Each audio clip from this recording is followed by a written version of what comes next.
So that is the announcement of Abdul Carter. Welcome to the Giants. He's in the house. Guys, we got more pass rushers, and we're starting to build this team. And I will tell you why I'm optimistic as we go on tonight. But this is season 6 of the Three Angry Giant fans and the Jet fan. We're down a man, Cardone. He's got technical difficulties. He's laptops in a car. He's in the process of moving. This guy can't figure out if he wants to be in North Carolina or South Carolina. He's moving back to North Carolina. So he's got a lot of stuff going on. So tonight it's just Scott, Giant Mike, and Angry Jets fan Novak in the house. Well, his fantasy football name was the Chaos. That sounds like what he's got going on right now. A lot of chaos happening there. So the draft had a lot of drama. We're going to get into the Shedeur Sanders thing, but Giants and Jets, I thought both had solid drafts. I like the fact that the Giants are building a defensive line. It reminds me of the Super Bowl years that they had. And if you look at what the Steelers have done, so the Giants have a parallel now with Russell Wilson being a quarterback with the Giants, is that the Steelers made the playoffs last year basically by having a solid offensive line and a solid defensive line. Offensive line might need some work to get there, but it was better last year than it had been in previous years. And the defensive line now, with just the amount of bodies that they have there, they're able-bodied, and we'll talk about that when we go through all the draft picks. It's looking solid, and I think the Jets are doing the same thing on their offensive line. Yeah, the Jets have a better offensive line than the Giants, no doubt. I mean, that's the Giants' offensive line. Just they had a huge improvement to shitty last year. That's how bad it's been. They probably weren't shitty. They were probably below average. Is probably more accurate. But yeah, the Jets have solved that problem, which it seems like the Giants have had for 2 decades.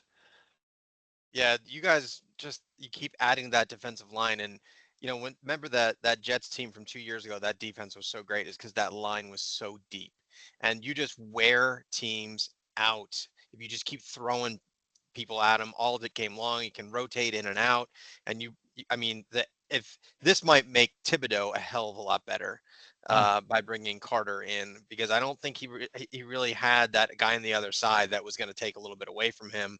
I think that defensive line is dirty. I mean, good luck going against that Giant team.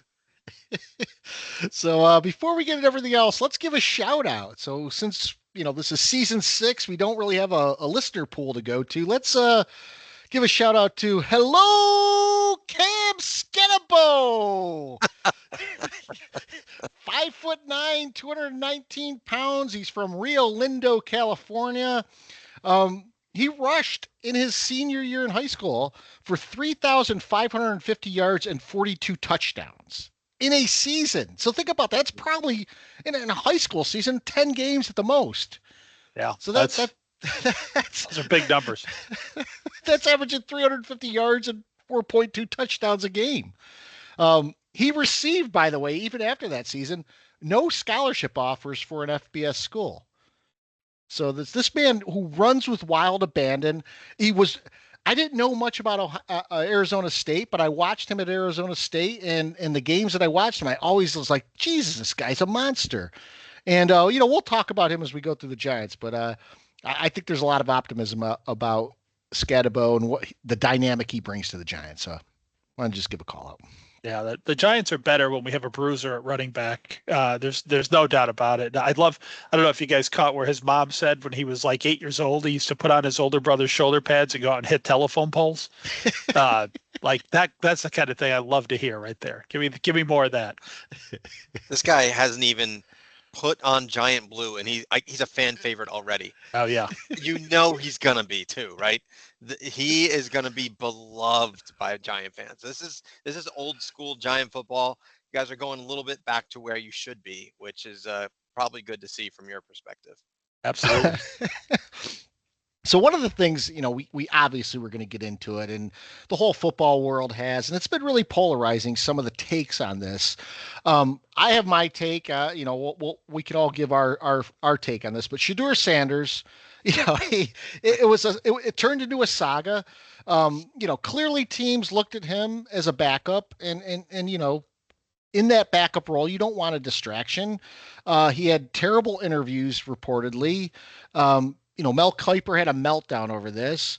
The guy constructed his own draft room that said legendary all over the place in it, and people are wondering why he might not have been picked high. And there someone said that this is the first time they've ever seen this happen, and that's bullshit. There's people every year who are projected to go in the first round who slide for some reason or another. I remember, I think it was Malik Willis a couple of years ago. People were talking about him as a top 5 quarterback. He went in the third round. And this kind of thing is going to happen more often than not, and it ends up being an echo chamber for the media. They pick a guy, they place him when he's not picked there where they placed him. It's not their fault. It's the NFL's fault for not picking the guy in the right place. And there's a lot of things that went into the Shedeur Sanders thing.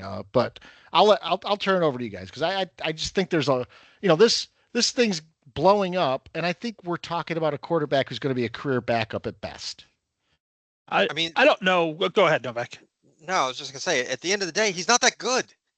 I mean, he's not that good. I mean, and I think that was evident. I mean, if he was good, if his talents were there, someone would have taken him.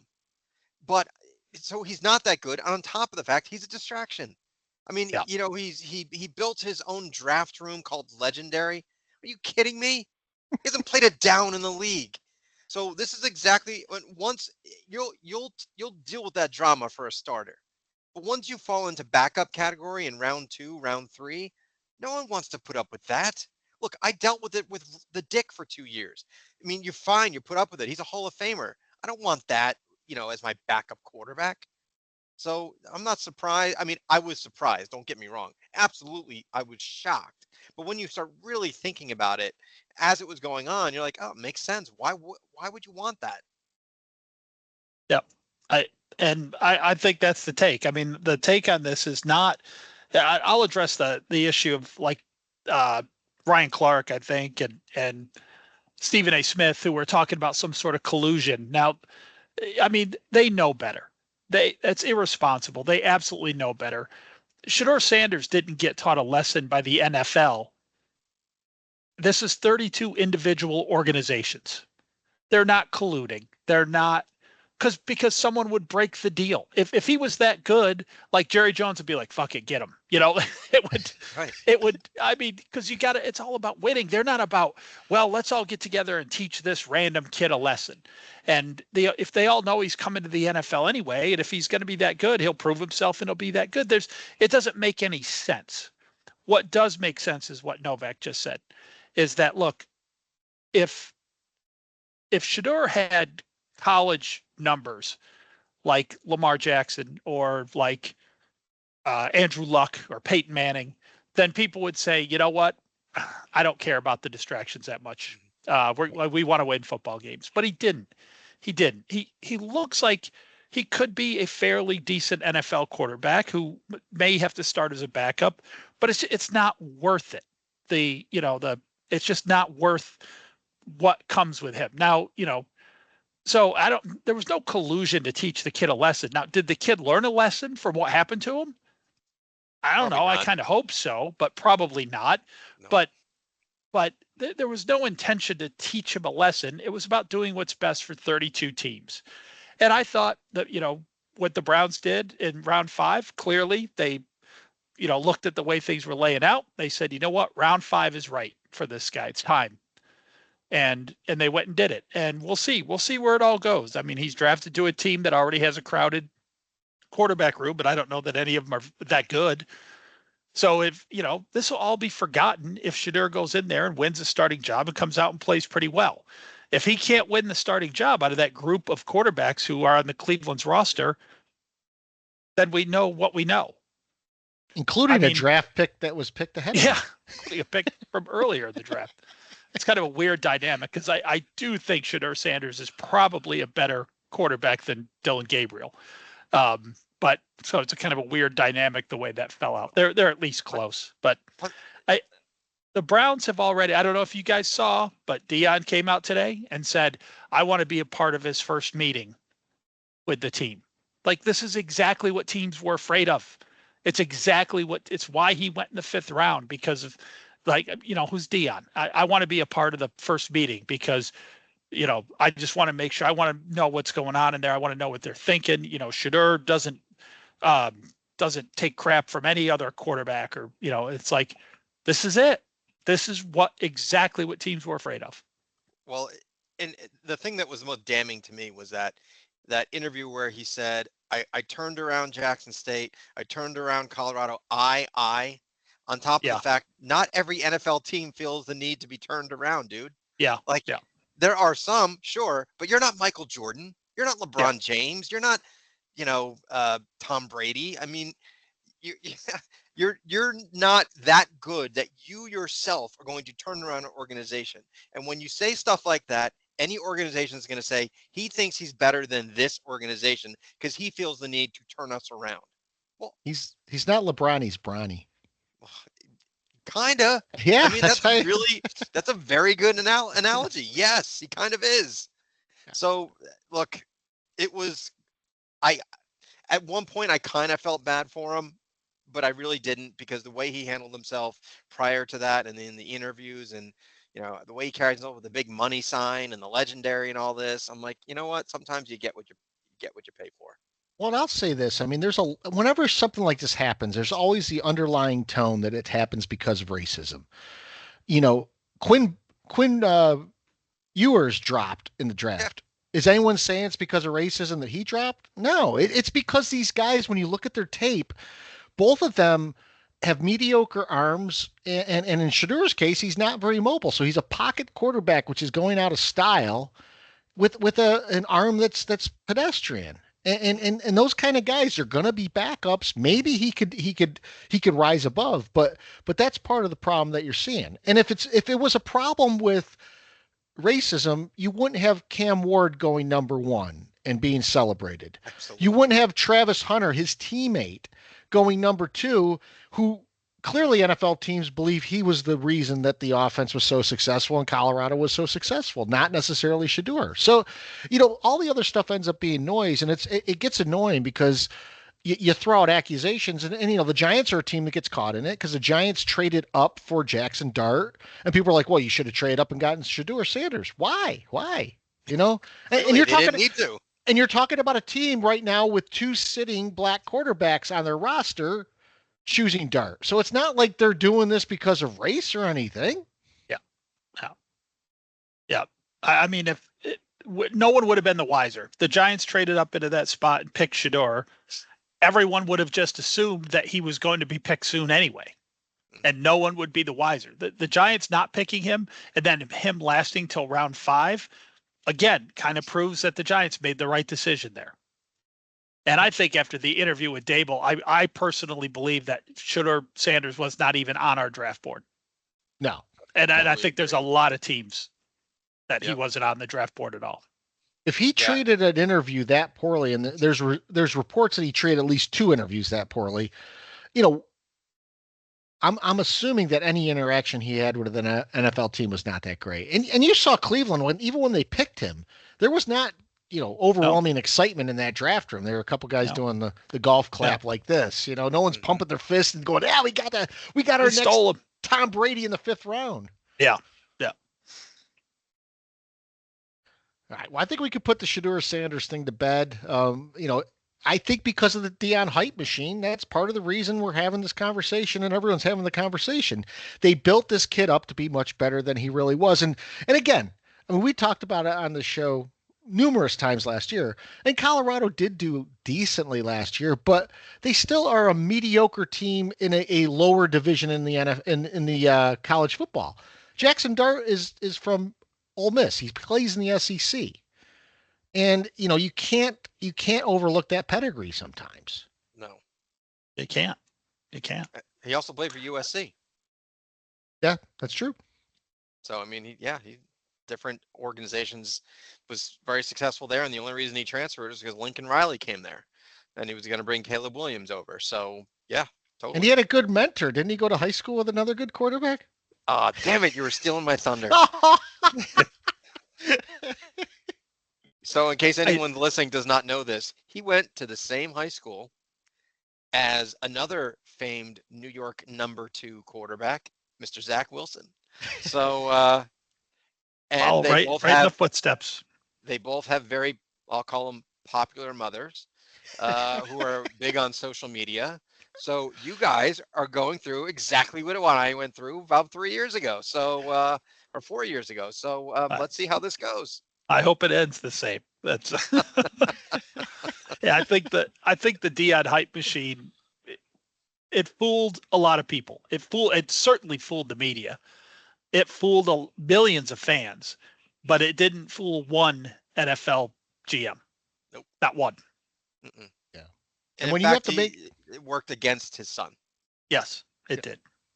and when you Really have did. to make every team pay because every team passed on you multiple Yeah. times, including He's the gonna team be that busy. picked you, he's gonna have to shiv Dylan Gabriel in the locker room just to move up the He got chart. passed up by a team 3 times that their only quarterback on the roster is Mason Rudolph.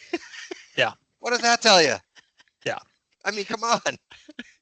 So so speaking of the drafts and our team's drafts, so the Giants first rounder Abdul Carter, defensive edge, I guess, rusher from Penn State.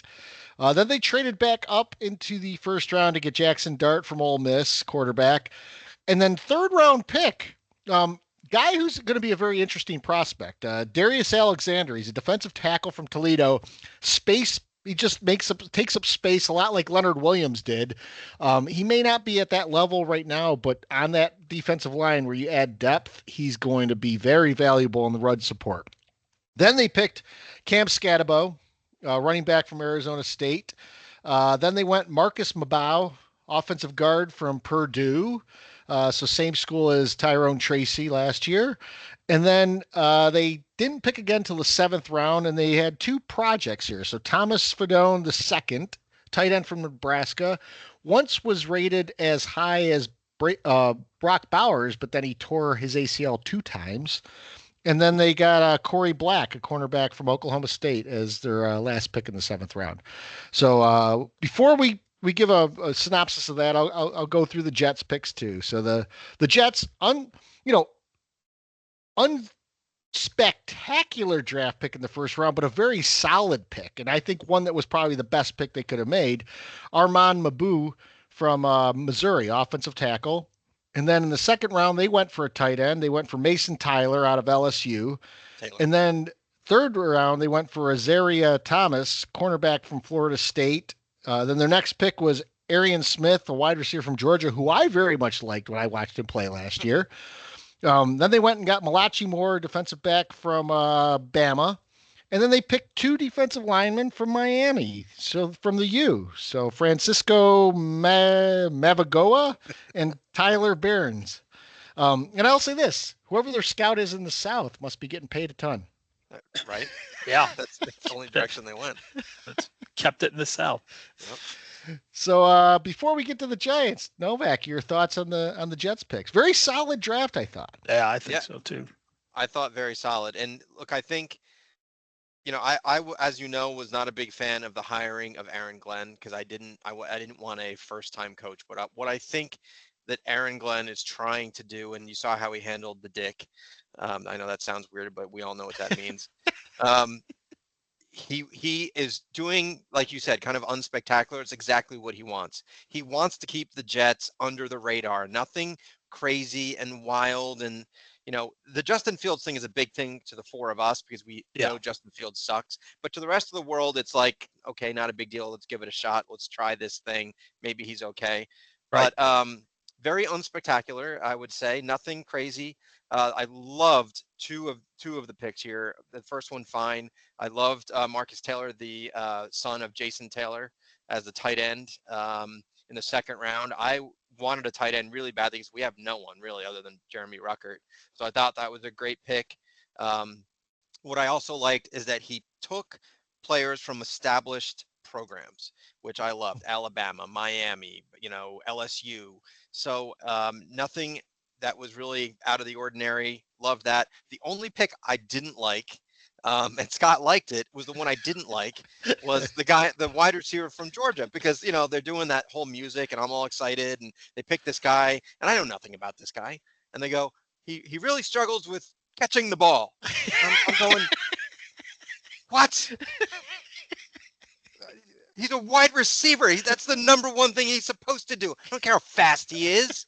He struggles with catching the ball. And we've got a quarterback that can't throw.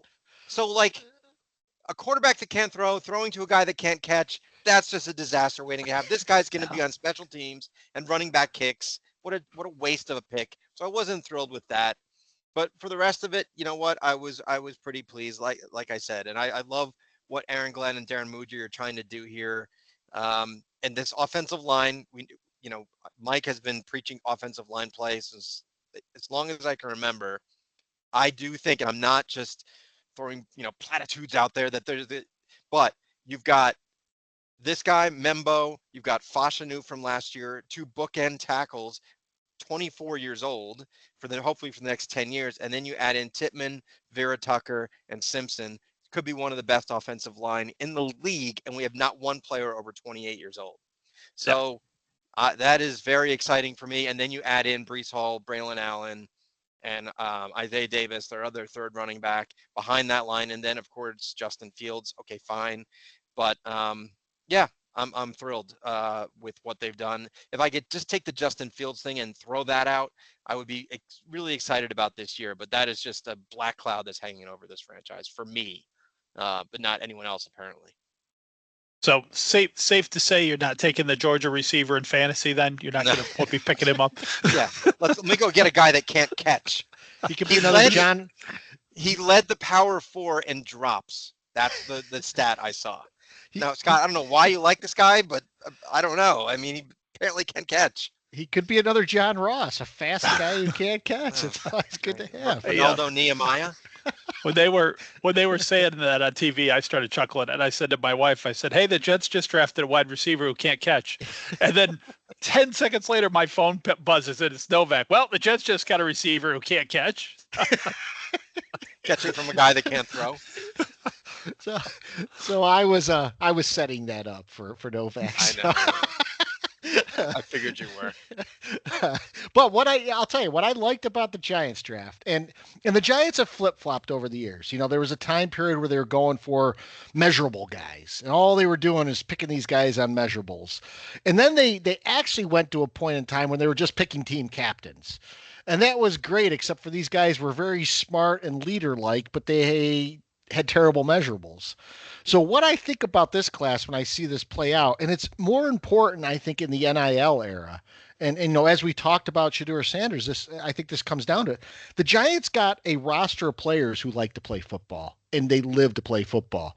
I mean, Novak talked about when we were doing the intro and talk about Cam Scatabo. If you don't like a guy who runs through people and, when he's a kid, he runs through telephone poles and shit like that. I mean, that's football. That's football. He's going to be that old school, you're hoping for like a Julian Edelman, guys like this, just guys that may not be great on measurables, but bring heart to the game. Now, you can't have a whole team like that. But what I see the Giants doing with the backfield now is very similar to the Lions. The Lions have, a pass catching back, and they have a bruiser in David Montgomery. Well, what the Giants do now is they have Tracy as a very versatile back, and they can bring Scatabo in as the short yardage guy or a guy that they need to, as a change of pace. Jackson Dart, not his measurables aren't all off the charts. He's got a very strong arm, but apparently he's a leader. He helped recruit players. Abdul Carter, the guy just wants to get out on the football field. He's a lot like Micah Parsons was. You can't really complain about those type of guys. Yeah, that's good analysis, Scott. I agree. I agree with that. I hadn't really put all that together, but yeah, that's really good analysis. For me, of course, like no one who's listened to the pod for the last year can have any doubt that I love this draft. I mean, this is sort of the dream scenario for me, going way back to the middle of last year or so. Back then, we were hoping to get Travis Hunter and then Dart in the second round, which looked like that was a very possible thing. As this draft got closer, as we predicted would happen, Dart became a guy you probably weren't going to get in the second round. Maybe the way it played out, you still could have, especially since we did have the first pick of the second round. But I like that the Giants said, this is our guy. This is the guy we want. We're not going to risk it. I agreed with Novak's analysis on draft night. I think that the Rams wanted him. And I think that them trading out of that spot immediately after the Giants took Dart tells you that was their plan. So I think we got him in the last possible position we could get him in. And yeah, man, that's what I wanted. I wanted to come out of this draft with an elite defensive player at number 3 in Jackson Dart. And here we are. So, I don't even really care what happened with the rest of the draft. I do love the Scatabo pick, and I do like I never heard of the other D tackle that we got, but I did some homework on him after we drafted him. Kind of looks like a beast. I think that was probably a guy who you could queue up as a rookie and start putting him in the rotation. Yeah, loved it. Really did. Now, I'm not saying, as we talk about all the time on here, Dart could be a complete flop, but you took your shot. You took your shot, man. You never know. And if the past NFL, especially with high first round quarterbacks, if they've ever taught us anything, you really realistically have maybe a 40% shot of that working out. And Dart doesn't have to start day one. He comes in, he's got Russell Wilson and Winston there, Yep.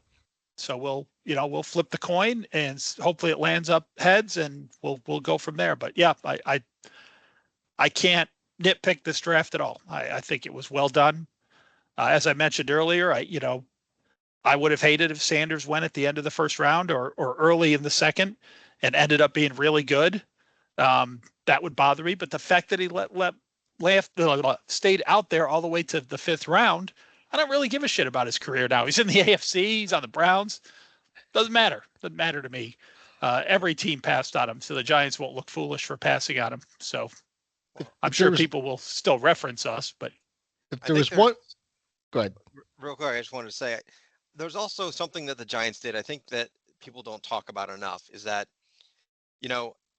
some people will say they could have waited and still gotten Dart in the 2nd round.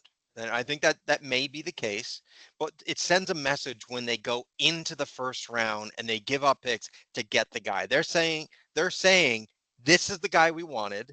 This is how much we wanted him. And I think that's a very good message for a team like the Giants that have been so shitty for so many years to actually say, like, we have conviction. This is our guy. I don't care what we gave up. We're going into the 1st round. We're giving up a 2nd round pick and we're going to get him. And so I think because if you get him in the 2nd round, I think it's like, was it the right choice? Did they really want this guy, or we'll just take, whoever comes to us type thing? Did he just fall to them? Yeah. Exactly. Like there's such a different message when you do that. The Jets did that with Sanchez a bunch of years ago, and I loved it at the time. I think people mock Sanchez, but at the same time, he got to 2 AFC championships. He wasn't terrible, but you have conviction, and I think that's what the Giants finally did. Well, what I thought was funny, Mike and I were talking about this pre-pod, but where Jackson Dart went to the team that he went to completely changed some of the perception of what was out there for him. Like before the draft, I had heard some comparisons to, guys like Justin Herbert. I saw some people say, hey, he could be a Justin Herbert type. He's a leader, this, that, and the other thing. As soon as the Giants pick him, his comps all of a sudden become Drew Lock and Daniel Jones. And it's like, we talk about the media being lazy all the time. Well, there's nothing more lazier than picking the 2 guys in the quarterback room before Jackson Dart gets there and saying that's the comp, because I don't think Drew Lock and Daniel Jones are similar players at all. No. Well, but really, I mean, it's not even close, really.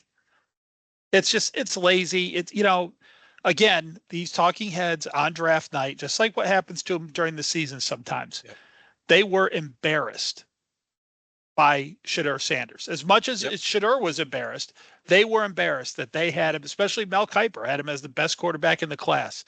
And they get embarrassed. And did you guys hear Mel Kiper's rant where he's like, these teams don't know what they're doing? I do. Did you hear him say that? Like, that's crazy. I lost a little respect for him this year because I usually like him. But this year I was like, he was way off base. Yeah. Way off base. Yeah. So, yeah.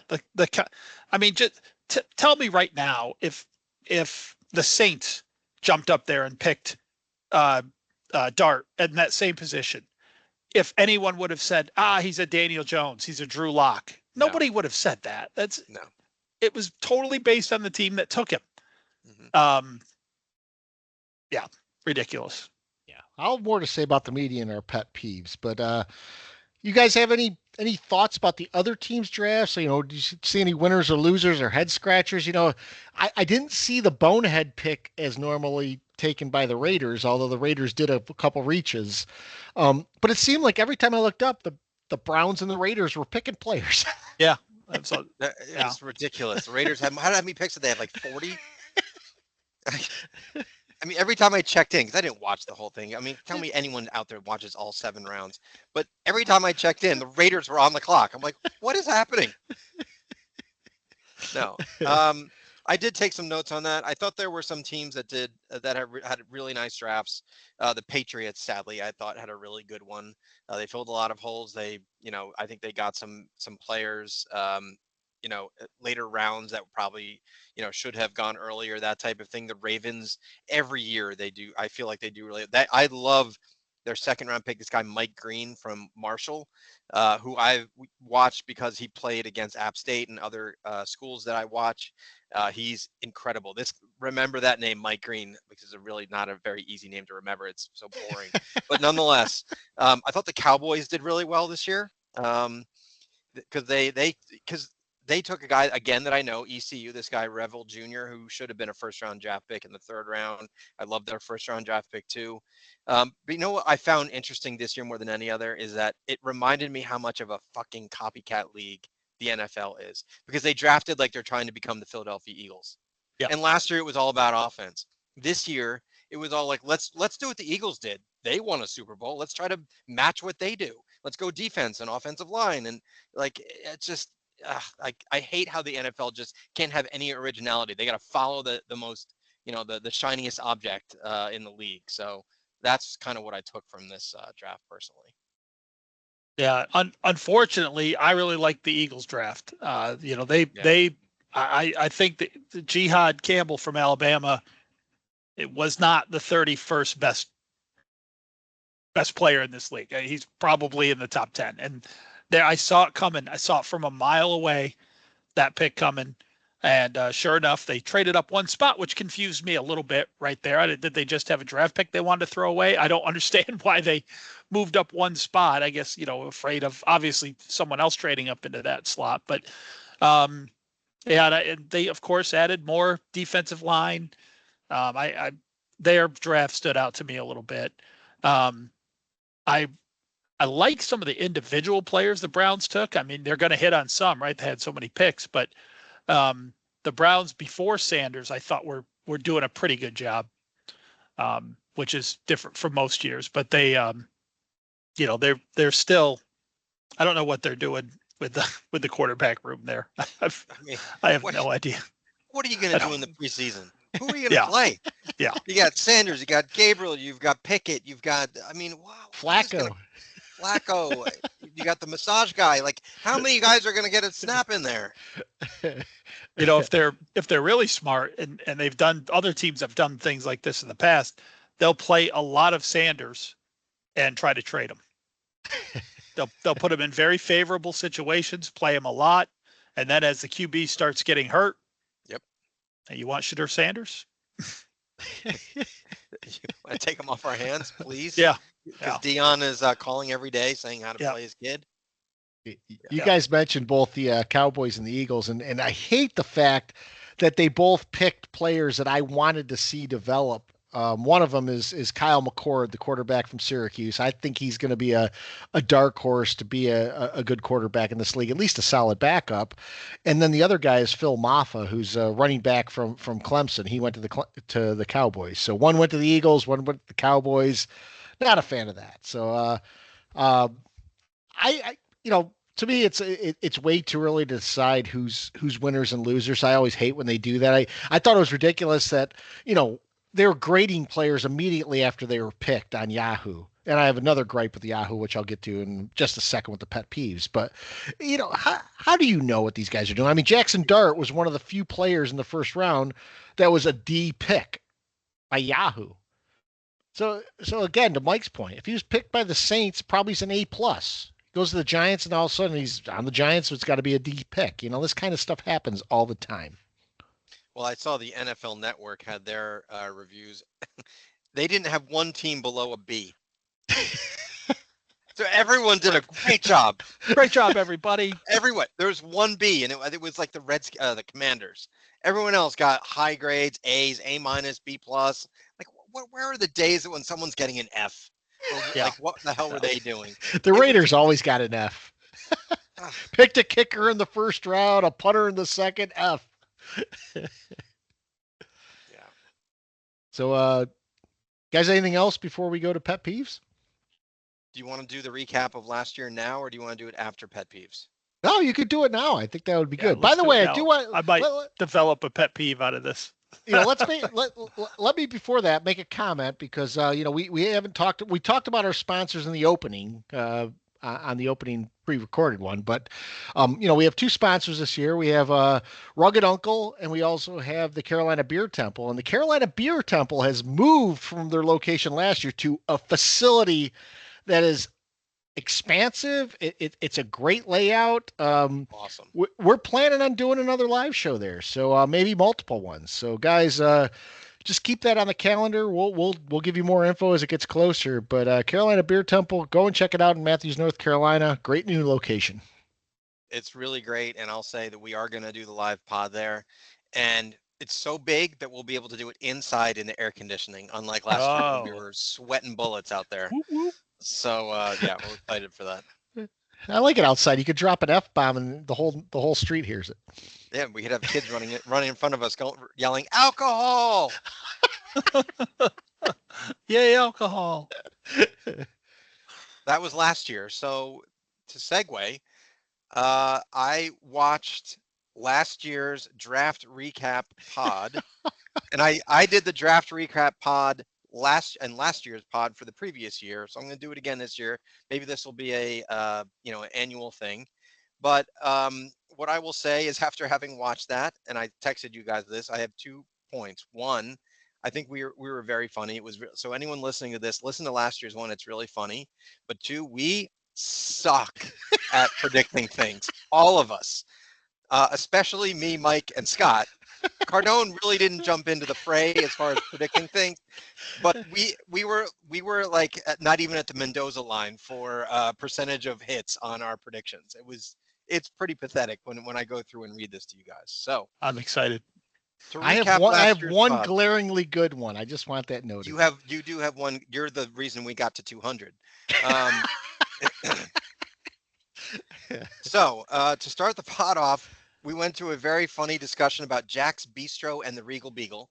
Is how we started off. How we got into it is a long story, but that was about a 20-minute conversation, it seemed, about Three's Company. Good. So that was good. And Mike started off by his review of the draft was that he is so glad the Giants didn't trade for Drake May, because in 8 to 10 years, they're going to be thanking God that they never got Drake May. That was your response to that? Really? That surprised me. I ended up liking Drake May a little bit. I don't remember that. Well, yeah. you said that you liked him. He was your favorite quarterback, but you said you were glad that the Giants didn't give all the picks to get him, was your response there. Gotcha. You were all very pissed. You, Cardone, and Mike were very pissed about Neighbors being called a thug after the Giants picked him, but prior to that, he was an all-world wide receiver. So that was a big topic of discussion. Cardone loved the pick of Neighbors, but here's the funny one. He says, "Why the fuck do we still have Darius Slayton on the roster?" And he's still there. Still here, and he got a contract extension this year. So there was that. All three of you questioned, and you did not like the pick of Phillips. And you didn't understand the Tracy. You liked the Tracy pick, but you thought he was just a return guy. So he turned into something that, more than what you would have thought. You were all mad that the Giants were the only team in the NFL to not draft an offensive lineman or a defensive lineman in that draft, so that you were confused by that. Scott spent an inordinate amount of time defending Daniel Jones. And said that. And he said 4 of those 6 quarterbacks in the first round will be busts. That was Mike only liked Drake May. Thought all the rest of them were going to suck. Cardone liked none of them. He said, I don't think any of them are any good. So there was that. Scott did say, however, he jumped in and he said, guys, I think, as much as I hate to admit it, I think Jaden Daniels is going to be a star. And he basically said he's going to be the next great quarterback out of that draft. So looks as though Scott might be right there. Might have hit on something there. I, like a moron, said that I loved the Jordan Travis pick, and I loved Corley, who's the guy that dropped the ball with his one hand before he went into the end zone for the Jets. That was my favorite pick, so obviously I was wrong there. So I'm an idiot. We all were pissed off about the NFL becoming very offensive-minded. So that was a big theme of the podcast there. Scott said, this is a funny line. Scott said, I want to see a 14-7 game. Not how the Giants and Jets play a 14-7 game. I want to see 14-7 game. That's a great line. It was a great line. Mike was real. I got a couple more points. Mike was really pissed about the Commanders getting Sanders Drill from Washington. You said that was the steal of the draft. Now, the one thing we did, which I thought was interesting, Cardone made a comment about he thought we would get a hair replacement sponsor. But little did he know that, a few months later, we would actually get a hair product sponsor. So he might have actually called something. He's on it a little bit, yeah. Scott said his kids burned their Will Shipley jerseys. So that was interesting. We all killed Dion for being an ass. And here's my bad prediction. I went on a rant and was screaming, saying that Colorado would not win more than 3 games this year. So I was wrong there, as they won 9. So didn't know what the hell I was talking about. Mike told a funny story about a guy at a bar he was at losing his mind over every pick. Yeah, that guy. But the best line of all, Scott, who never gets angry, because I watched it on YouTube, got really angry. And he was going, who the hell is this media to say the Giants are going to pick 3rd next year? They don't even know what's going to happen. And on top of it, the Commanders are going to be picking in the teens or the 20s. These idiots know nothing. So coincidentally, the Giants picked 3rd and the Redskins or the Commanders picked in the 20s. 29th. That's right. The reason I know it's 29th is Peacock trolled me and said the Giants are taking the Redskins' 29th pick. Yep. Mike made a good dad joke, and he called the Jets' offensive line the Cup because they were protecting the dick. Love it. That was this joke. Yeah. And the final 2, Mike said the Giants are a better offense without Saquon Barkley and a playoff team with a healthy Daniel Jones. Oh, brutal. Brutal. You know what the best thing is, though, and we all walked back, by the way, the comments about Deion last year in Colorado. We all said we were wrong. Yeah. So we will say we're wrong. We'll laugh at us being wrong. We're not going to be Mel Kiper and melt down because we were wrong. No. This is the funniest thing I've ever heard. This is great. And the last one Mike said was, and who are the Vikings to think that they're going to make the playoffs with Sam Darnold as quarterback? Who are the media say the Giants are going to pick 3rd, these fuckers? Yeah. What a bunch of bastards. So nonetheless, doesn't matter. We can be right, we can be wrong, we can admit when we're wrong, but it was really funny, and that was the recap from the 2024 draft recap of 300 Giant Fans at a Jeff Fan podcast. It was a recap too. That was a big recap. Did I say recap? It was a recap. Yeah. So Mike changes the background. I like it. Yeah, it's pretty cool. I did that once, and I had listeners say I was disappearing in the background. Yeah, yours was too white. So pet peeves. I know we throw these pods together. So anyone want to go first on pet peeves? You want me to go first? What's the preferred method here? I know Cardone's not here, so I'll actually go because I have 2. So the first will be about the draft itself. So I was actually traveling last week, and I was in the Pensacola airport waiting to get on a plane to come home. when the draft was getting ready to take place. And so I was following a lot of the draft on Yahoo. So on Yahoo, they have now given draftees traits. Like it's a video game, almost like it's Madden. So you go on there and Cam Ward's selected, and under his draft write up, he's got the traits of trick shot artist, and howitzer. So apparently he's got a very strong arm, and the guy can do tricks or something like that. Abdul Carter, first round pick of the Giants. He's got traits too. His traits are Gumby and Rocket. Now, to me, Gumby is a fucking fictional character. It's not a trait, but he's actually a piece of gum. And like, was he David and Goliath? I can't remember what Gumby's from. He's from something. And then, so I looked at the Jets' first round pick too. So Armand Mabu, his trait is Dancing Bear. So it's like now we don't just have players. We're giving them video game traits like it's freaking Madden 25 or something. It's like what is going on here? You can't just draft a guy and have him be the player. Now hey guys, look at Cam Ward. He's activated his howitzer. Yeah, we are real close to professional announcers referencing Madden ratings. Fans already do it. Yeah. But we're right there.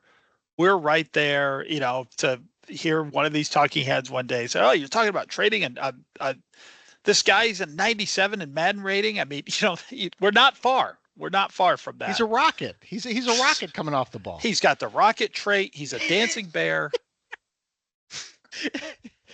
And guys, this feeds into. I think we probably talked about this last year too, Novak. But the whole media circus around the draft. I mean, it's like you bring people in there, they honor people that have fallen.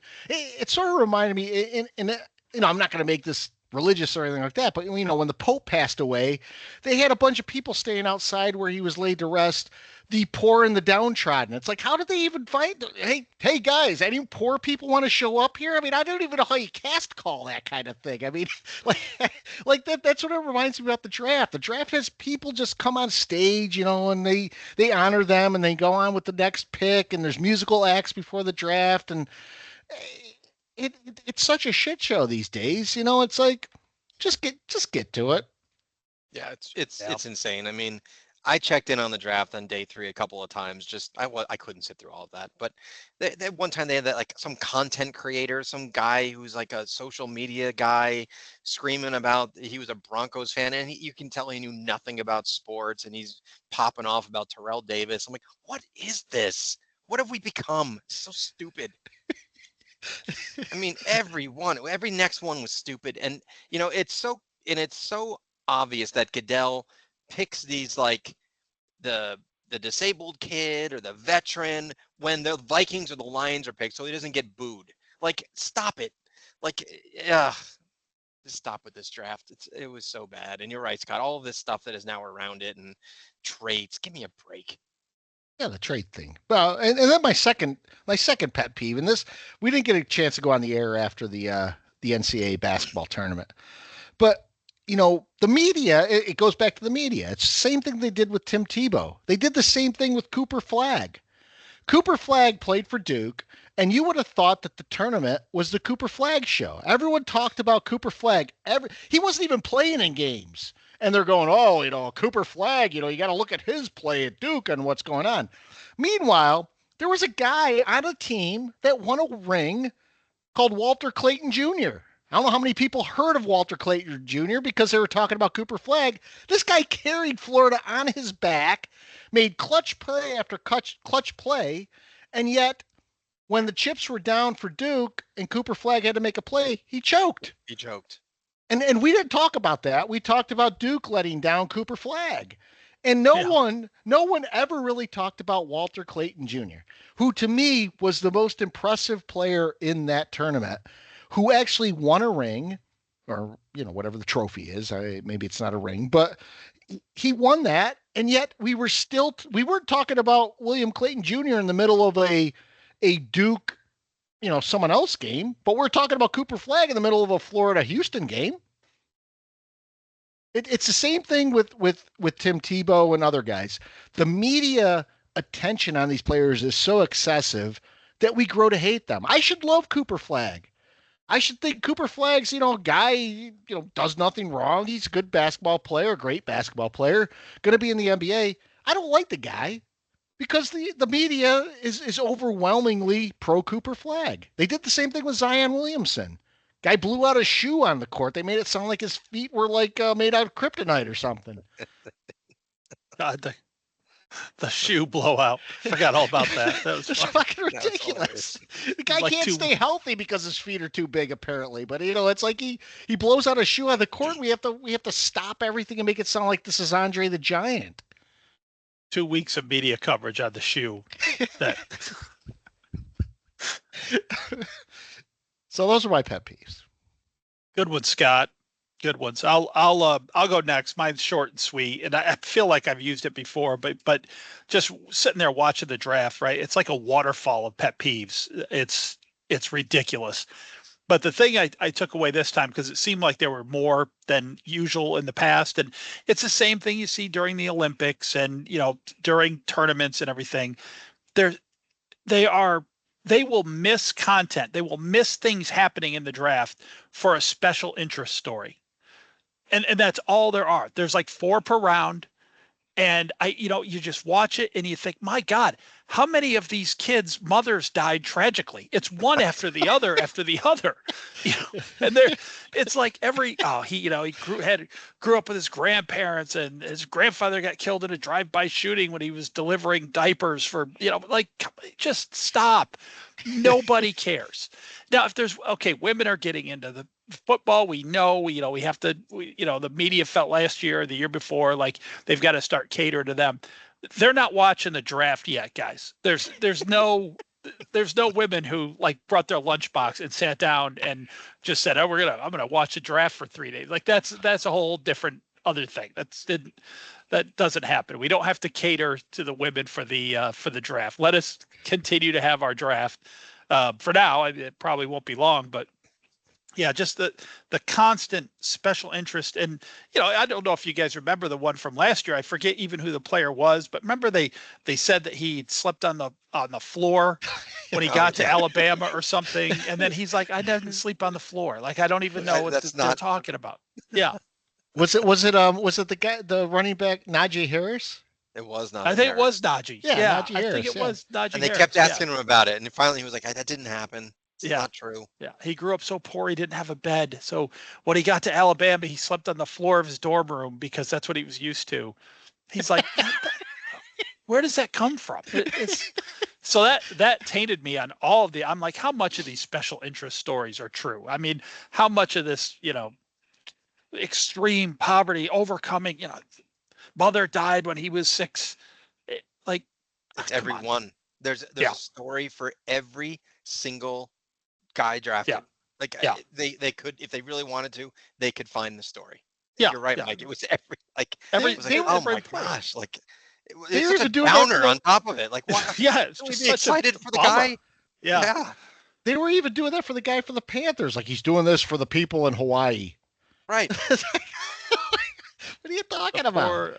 I don't get it. I just don't get it. There's, to Novak's point, there's not one kid who just grew up in a 2-parent home, was really good at football, went to a big college and got drafted. There's not one of them that happened to. No. Nope. Seemingly not, because it was every single one. Again, all goes back to the media with these pet peeves, doesn't it? It really does, I think if you went back and tracked our pet peeves for the 5 years, probably 70% have something to do with the media. Well, I mean, my pet peeve was very similar to Mike's, but in a different sport. So I don't know if we want to segue, but I could go into mine because it's the same exact one. So mine is the same exact one as Mike, but golf.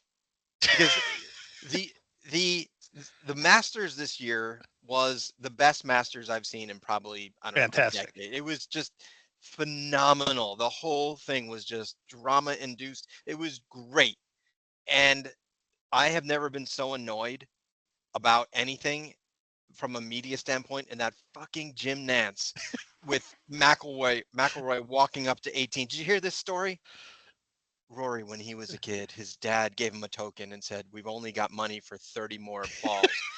And Rory's like, and when Rory said, I want more, he said, "Just hit everyone like it's the last shot at the Masters."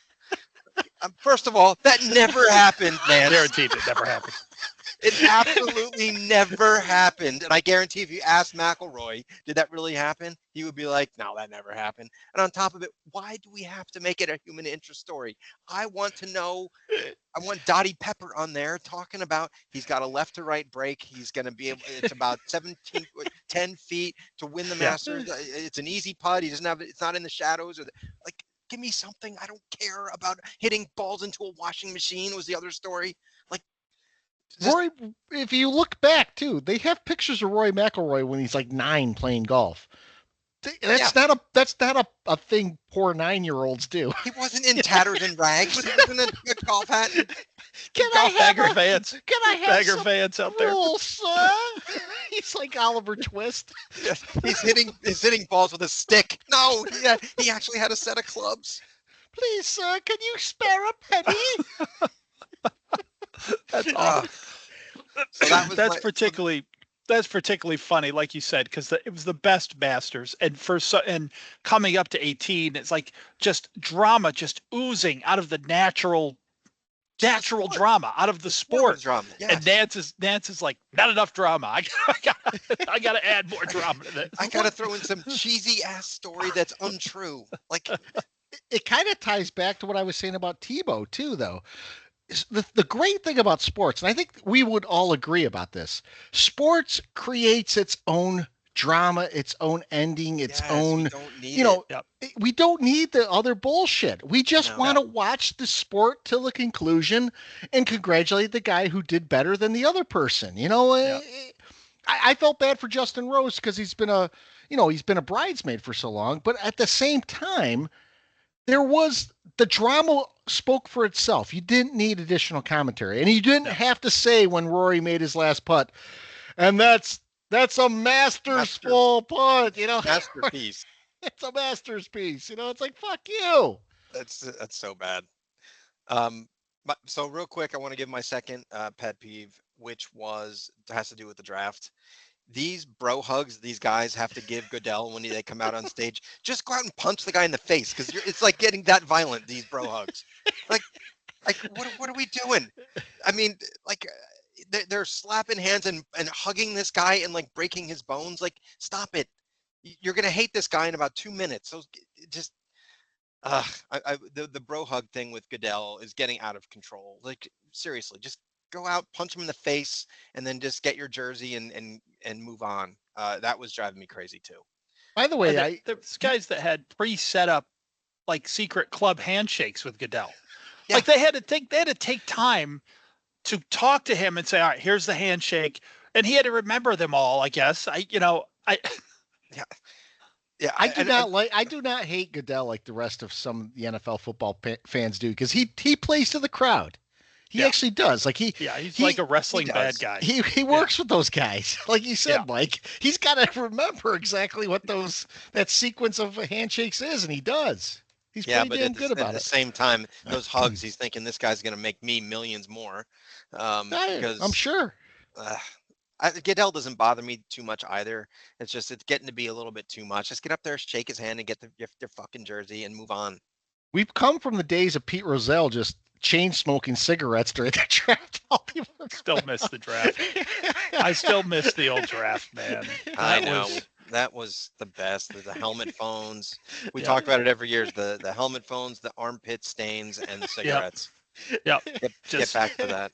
You need chain a smoking guy, cigarettes. You need a guy with a lot of nervous energy smoking a cigarette. This is a perfect time for the cigarette. Yeah. The draft. Yeah, he's got a dress shirt on, but like the sleeves are rolled up to the elbows, and there's a sweater on the collar. And he's got it 2 buttons down. He's chain smoking. He's flipping through papers instead of like swiping on a giant screen about the. Yeah. When they show like the moon landings and things like that, everyone in that control room in NASA is chain smoking. Very nerve-wracking stuff, man. I wanted to talk about golf when Novak brought up the Masters, but my wife's cousin had a shirt on the other day of the Atlanta Drive.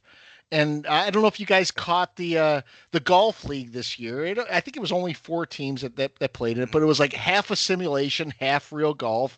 I was captivated by this. It happened to be because I was traveling a lot during this, so I would turn on like or ESPN2 or whatever was on like on a Tuesday night, and I'd be able to watch golf for 3 hours, and guys are kicking back and having fun. I had a great time with this league. I now want some gear from either the New York team or one of those teams. It could add to my hat collection. I didn't think it was that bad. I enjoyed it. I mean, it was something different. Yeah. Football season's over. I thought it was good. I didn't watch a second of it, but I've a lot of people. No, I just didn't. But a lot of people like it. I work with and know they're like, "Have you been watching this? This is pretty cool." Yeah. So we do have some questions. Peacock, by the way, I got to call out Peacock because this guy was a cock on draft night because he texted me that the Giants were trading with Washington for the 29th pick. And was that before or after? This was before we picked Dart. So this was like at pick 10, and I'm thinking to myself, why would they pick back to 29 at pick 10? Why wouldn't they wait till 28 and then pick to 29? Especially when they've got pick 33. And then he gives me some bullshit excuse about there being an internet rumor that they gave up Tibbs, next year's first rounder and a third rounder. So it was some ridiculous amount. I was like, oh Jesus, I'm getting I'm sitting there searching for information first off to make sure that this was legit. Wasn't finding any, and so he was just stirring the pot. So I did hear a rumor that the Giants tried to trade Thibodeau and some draft picks to Carolina at some point. I did hear that rumor. The Giants tried to trade up to number 1 with that's what it was. With 2 number 1 picks. 2 number 1s in Thibodeau or something like that. And the Titans turned them down. Yeah. But Peacock does he poses this to Mike. And Mike, I'm going to tell you right now, it's a loaded question because there's factually incorrect and it's factually incorrect in what he's saying. And I will correct him if you can't. So he said, can Giant Mike name the 4 quarterbacks the Giants have drafted in the first round? What's factually incorrect probably is that Eli's on the list and the Giants did not draft Eli. Is that the factually incorrect? No. There's actually been more than 4, but I'll let you just keep going. Just go with the 4 you know. Yeah, so it's Sims, Jones. They didn't draft Eli, but he's a first round guy. I don't think I know any others. What about this year? Well, okay, this year, Dart. All right, I'm thinking about in the past. Yeah, but so who's? You have Sims, Jones, Dart, and what would the other one be? Eli. Manning. Okay. Well, I think he's trying to trip you up because we technically picked Rivers. And then trade. Oh, Rivers. That's actually kind of a good question. But we did draft Phillip Rivers in the first round. That happened. But we also drafted Travis Tidwell in 1958, which he didn't know in the first round. We drafted Sims in 79. We drafted Rivers in 04, Jones in 19, Dart in 25, and we also drafted Lee Grosscup in 59. Lee Grosscup. Lee Grosscup. Every Giant fan knows Lee Grosscup. Yeah, I got to break out my Grosscup jersey. So I think he was trying to trip you up on the whole Eli. Yeah, no, that was good because I sniffed it out, but I still didn't give the right answer because we did actually draft Phillip Rivers. That's actually factually correct. Yeah. Didn't you technically draft Dave Brown? First round? No, it was a supplemental draft. He was a supplemental draft. And I think he was a third rounder, maybe. Oh, really? Yeah. Okay. I thought he was Dave first Brown. in the supplemental draft. Yeah. Well, maybe he was a first round, but in the supplemental draft, I don't even know if they do the supplemental draft anymore, but that thing was always backwards. It was. So he also asks, how patient are we going to be with Dart? Are we expecting him to start year 1? Are we bringing him in if we're having a bad year? What do you think is going to happen? And I'll answer this first. I think right now the Giants have both Winston and Wilson, and I don't know how they're going to run with this. Like I mentioned in the beginning, I think with the defensive line being fairly dominant now, I would have liked we didn't mention this earlier. I would have liked to have gotten a wide receiver in the draft, or maybe a another defensive back higher up than the seventh round. But that being said, I think the Giants are going to run with those guys. Let Dart develop. Dart comes in maybe next year. Um, but I think they'll be very patient with him. I Yeah. think the Giants will let the season play out the way it would. Yeah, I think a lot of it depends on what he shows in camp and preseason. That will depend on how, if he's just lighting it up, it's going to be very difficult to be patient. But I think the Giants go into this thing kind of like the Kurt Warner Eli situation. And basically, that is Dart starts the season as the number 3 quarterback. As long as we're in contention, it's Russell Wilson and Jameis Winston. And if Russell gets hurt, it'll be Jameis Winston. But maybe later in the year, we're out of contention, officially out of contention later in the year, that Dart could finish out the year. That's what I'm thinking is the scenario I'd probably like to see most in my head. I wouldn't hate what Scott just said either. If they just say, nope, he's on the bench, he's developing, he's not going to get in the game unless of an emergency. I honestly think, and that maybe it's just a little cynical, I think it depends on how you're losing. Because don't forget, Daboll and Shane were given the edict, you got to win now. And if you guys are getting your asses handed to you like you did last year, and you're 2-7, and everyone's screaming for Daboll to be fired, that's their last chance to keep the job. And I think they're going to put Dart in there at that point. So sadly, and I think that's the risk you run with having a rookie quarterback with a regime that's on ice.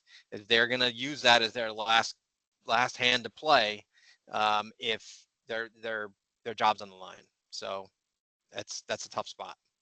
Now, that might not happen, but if it does, I could see him playing earlier than you might think. Yeah, I could see that too. I do think I think it's going to be a fluid situation here with what happens, and let's keep in mind the Giants on paper have a tough schedule this year. They very well could be in that situation where they have a lot of losses and they're turning around trying to figure out what to do. Peacock has one last question. It's sort of dovetailing another question from our friend Ingrid. So Peacock asks, is Carter going to wear number 56? And then our friend Ingrid asks, is he going to wear number 11, knowing that Penn State linebackers like number 11? As we know as Giant fans, 56 is held by Lawrence Taylor. Number 11 is held by Phil Simms. Now, what I heard is that Carter asked Taylor if he could have 56, and Taylor said, young man, I think you should forge your legacy with your own number. Pick a number and then make your own legacy.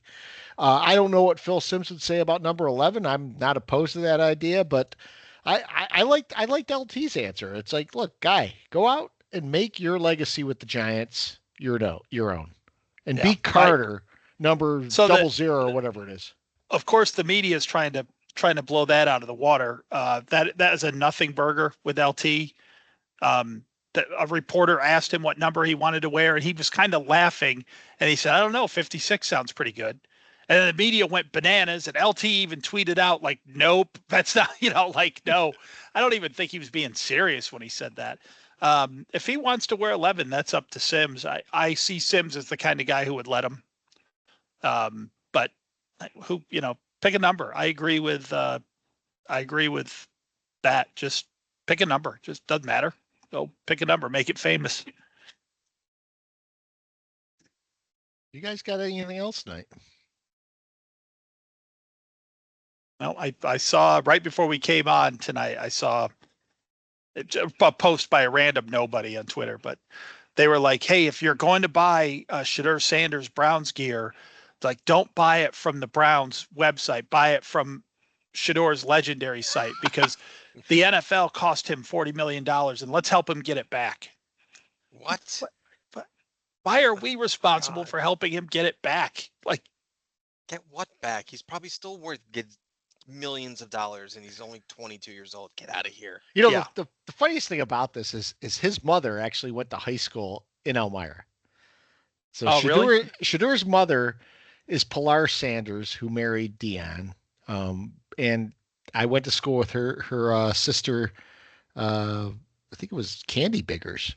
Um, but anyway, she's from Elmira. I wasn't sure it was I wasn't sure his kids were hers until I looked it up today. But yeah, sure enough, there's a tie there to Elmira.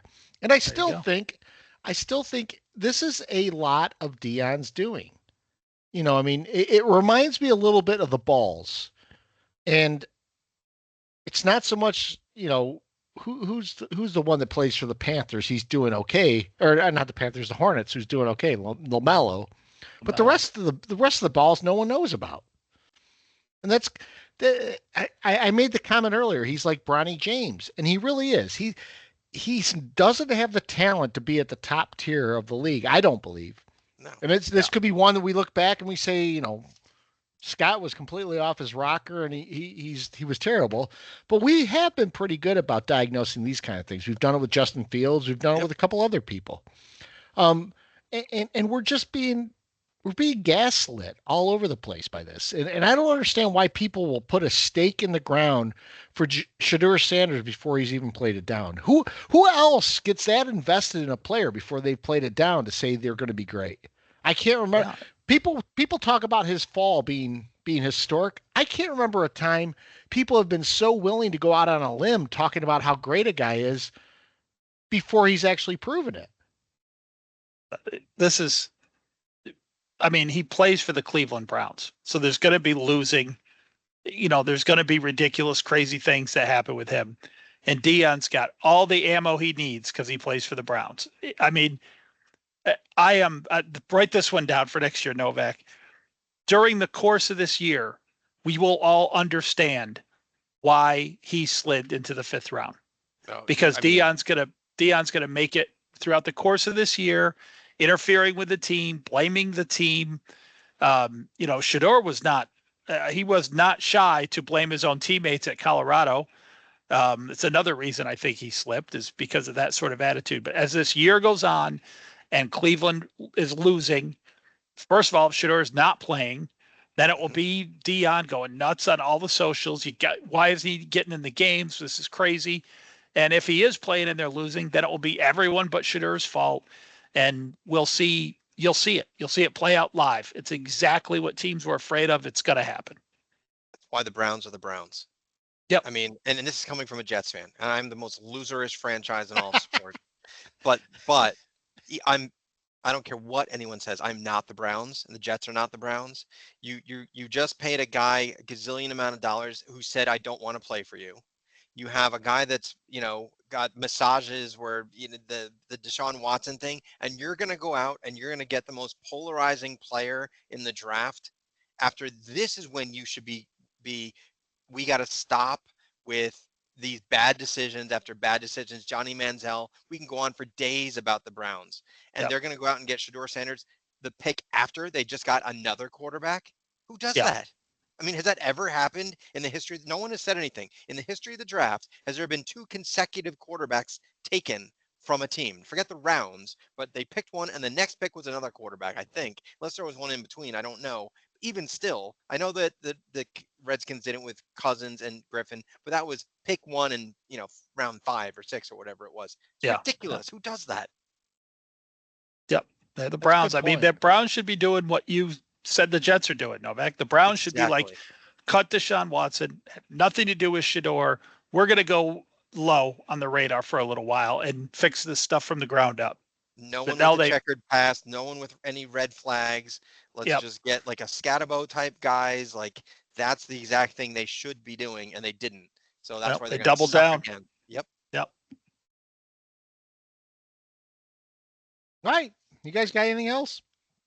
Nope. Just good luck, Cardone. I hope there's not much chaos going on, and good luck with your move. And he will, to our listeners, he will be on the schedule release pod because that's his favorite pod of the year. Oh gosh, he loves the schedule release. Yeah, he's big on that.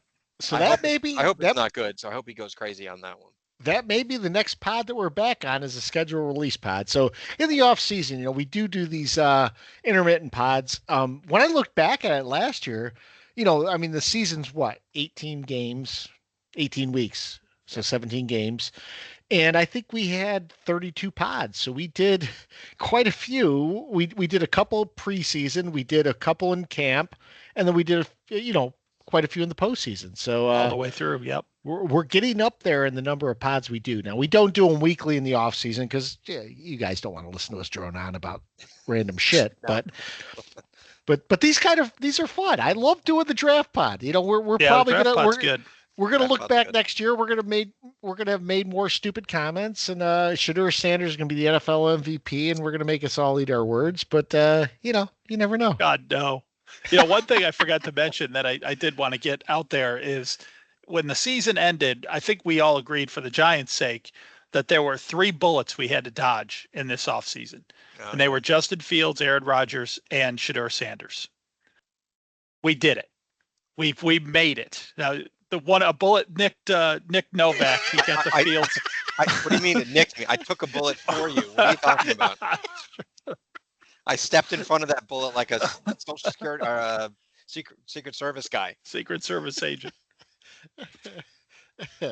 So, like Novak said, though, our next pod might be the schedule release. We'll keep you up to date on the socials. We'll let you know. But again, season 6. This is like technically the second pod in season 6. Support our sponsors, Rugged Uncle and the Carolina Beer Temple if you're in the Matthews or the Charlotte area. We will be giving out news about our live pod, and looking forward to season 6. Season 6 we've hit our stride. I think season 6 is where the Giants and Jets turn shit around. Yeah. We I can't agree. just Optimism, keep doing a baby. podcast about terrible football. Oh my God, We're gonna we run get out of another year material. that. We did the recap for this pod. Wait till we do the recap of the live pod where we all were on record like just throwing shit on the Carolina Panthers. We did so bad. Well, we were kind of right for a lot of it. Let's be honest. They still had a better record than both They of our did. teams. And they beat us. They beat you guys. That's true. Yeah.